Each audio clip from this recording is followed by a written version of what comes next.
frozen because your recent post on social media did not go along with the government narrative. Well, let me show you something that happened to a man who posted something that did not go along with the government's narrative. Tunisian sentenced to death. For what reason? For Facebook posts criticizing president. A Tunisian man has been sentenced to death. Now, this came out October 3rd, 2025. He has been sentenced to death on charges of insulting the president and assaulting state security through posts on social media. The head of the Tunisian League for Human Rights and his lawyer, the ruling is unprecedented in Tunisia, where restrictions on free speech have been tightened since President Kais Saied seized almost all powers in 2021. So this man has been what? Not just jail. We're not talking about has been arrested. We're not talking about he's been fined for a public post criticizing, sharing his disagreement with the president. We're not just talking about a few days in prison. No, it says he has been sentenced to death. We're developing, through technology, an ability for consumers to measure their own carbon footprint. What does that mean? That's where are they traveling? How are they traveling? What are they eating? What are they consuming on the platform? So, individual carbon footprint tracker. Stay tuned. We don't have it operational yet, but this is something that we're working on. They are putting in place all of these technological mechanisms for control we've never seen before. It's been the ambition of every totalitarian state from the beginning of mankind to control every aspect of behavior, of conduct, of thought, and to obliterate dissent. The mechanisms are being put in place that will make it so none of us can run and none of us can hide. Within 5 years, we're going to see 415,000 low-orbit satellites. Bill Gates says his 65,000 satellites alone will be able to look at every square inch of the planet 24 hours a day. They're putting in 5G to harvest our data and control our behavior. Digital currency that will allow them to punish us from a distance and cut off our food supply. Vaccine passports. You have a series of rights. As flawed as our government is, you can still go out and go to a bar, you can go to a sporting event, you can get on a bus or an airplane and you can travel. You have certain freedom. You can get educated, etc. The minute they hand you that vaccine passport, every right that you have is transformed into a privilege contingent upon your obedience to arbitrary government dictates.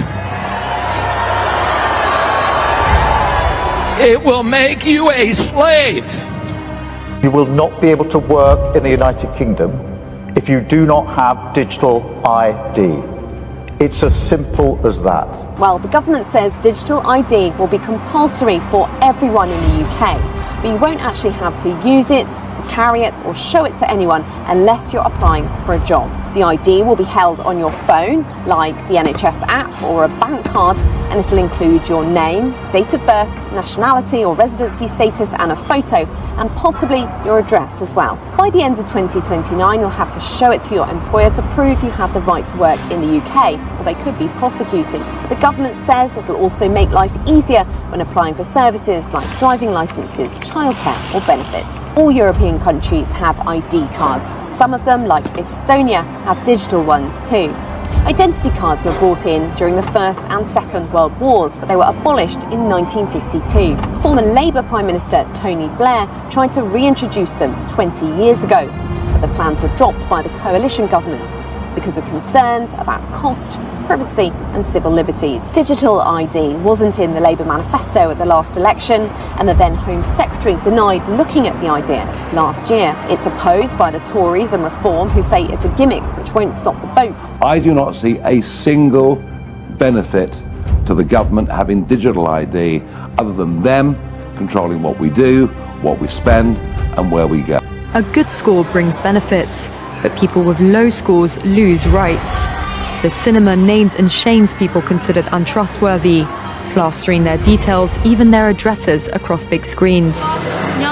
It's a matter of principle. Those people have to be condemned. Those people aren't honest, so they have to pay the price. It's only right to pay your debts. You have to blacklist those that don't. The Supreme Court has created a blacklist for so-called bad citizens, those whose ratings have dropped to zero. On it are companies, but also 23 million people to date. Among them is this journalist Liu Hu. He got a little too close to uncovering corruption among high-profile party members. After being sued for defamation by the subject of a story he'd written, he was blacklisted. He only realized when he tried to buy a train ticket and was told he was banned from traveling. That tells me I'm still on the blacklist. Punished because he's been branded untrustworthy by the state. Once you're blacklisted, you can no longer get a bank loan, start a business, buy an apartment, or even send your children to a private school. Liu Hu is among a tiny minority of people who have dared to criticize the system, which some are calling a digital dictatorship. I worry, because I think many people like me will be deprived of individual freedoms. Because we're constantly watching and recording everything that's going on. Citizens will be on their best behavior, because we're constantly recording and reporting everything that's going on. And he causeth all, both small and great, rich and poor, free and bond, to receive a mark in their right hand or in their foreheads, and that no man might buy or sell, save he that had the mark, or the name of the beast, or the number of his name. How is this even legal? That's what I want to know. Are you recording? Do you need help? I don't know. Do I? What? So this is a reverse ATM. People come with cash and they can't use it. They have to come here. Correct.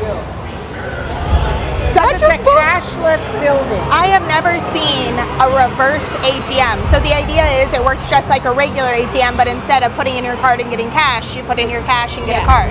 But also, because it's a regular debit Visa card, you can use it outside of the building. Okay. So if you wanted to go to Walmart or McDonald's or Target, wherever you want to spend your money, it's just a regular debit Visa card. That's what it looks like. And what you see is a lot of the camper kids. Their parents don't give them a card. No, of course not. They give them cash and expect this to give them I wonder. card. I think their 10-year-old a card. have a card. Well, I'd have to imagine there's a lot of people with accessibility, or maybe, different people who want to spend their cash and just are probably shocked to find out. Yeah, but they can't.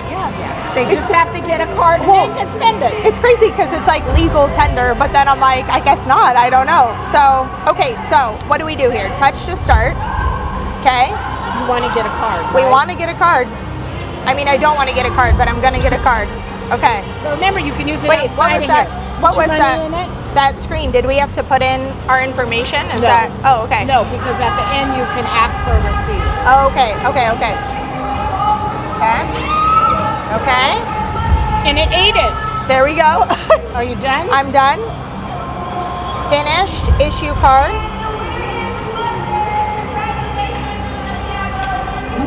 Now, hold on. Okay. Take your card. Okay. Do you want a receipt?